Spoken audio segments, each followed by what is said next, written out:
Story: The Mirror, A Mystery of the Mind. The Beginning. It was evening. In a grand but old bungalow in Kolkata, a psychologist, Dr. Shaurya Sen, was about to end his day's work when the doorbell rang. He opened the door, and standing there was a girl, dusky, dressed plainly, with fear and confusion in her eyes.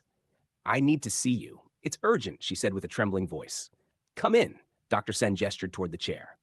She introduced herself. "Mayra Ghosh." "I think I'm going crazy, doctor. I keep seeing something no one else sees." "What do you see?" Dr. Sen asked carefully.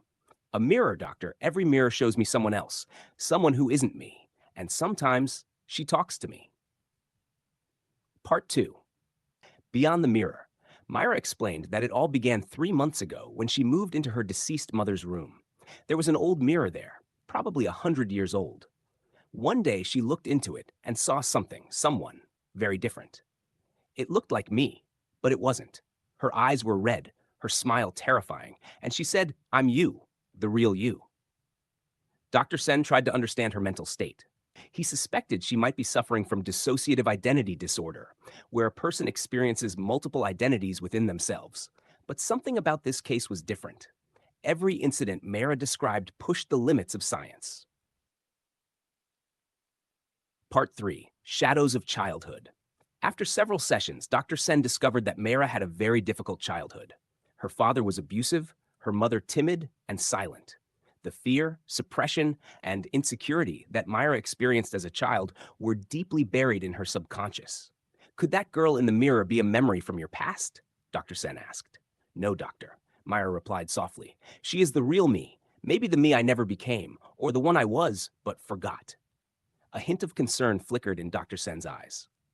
Part 4. The Dungeon of the Mind. One day, Dr. Sen decided to conduct a deep hypnotherapy session, allowing Mayra to explore her subconscious. It was the most sensitive and complex process, but Mayra agreed. She needed the truth. During the session, Mayra found herself in a mysterious space, dark rooms, closed doors, and a voice, the same girl from the mirror. "You locked me away, Mayra," the voice screamed. "I was scared. Fear was your strength. You buried me, but I cannot be erased." That laugh, cruel and bone-chilling. Dr. Sen understood. This was the suppressed energy inside Mayra, buried by society, family, and even Mayra herself. Part 5. The Real and the Masked. After several sessions, changes began to show in Mayra. She started giving words to her fear.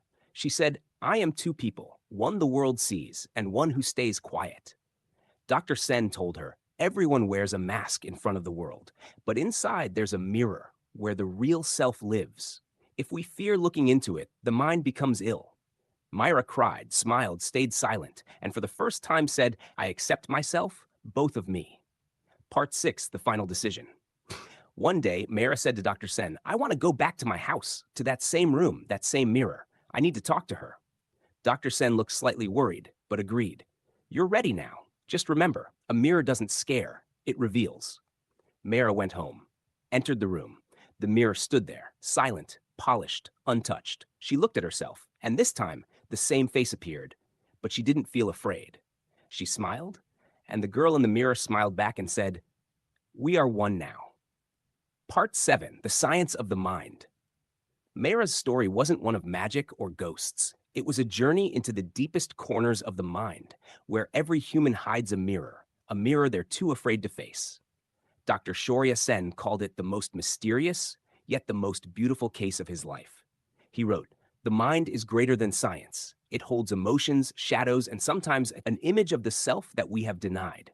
Mayra became whole by embracing that image. And that's the greatest truth of human psychology. Acceptance brings peace. Final reflection. Everyone carries a mirror in their life, an experience, a fear, a version of themselves that terrifies them. But when we accept that fear, it becomes strength. This is a story of a mirror of the mind, and a girl brave enough to face it.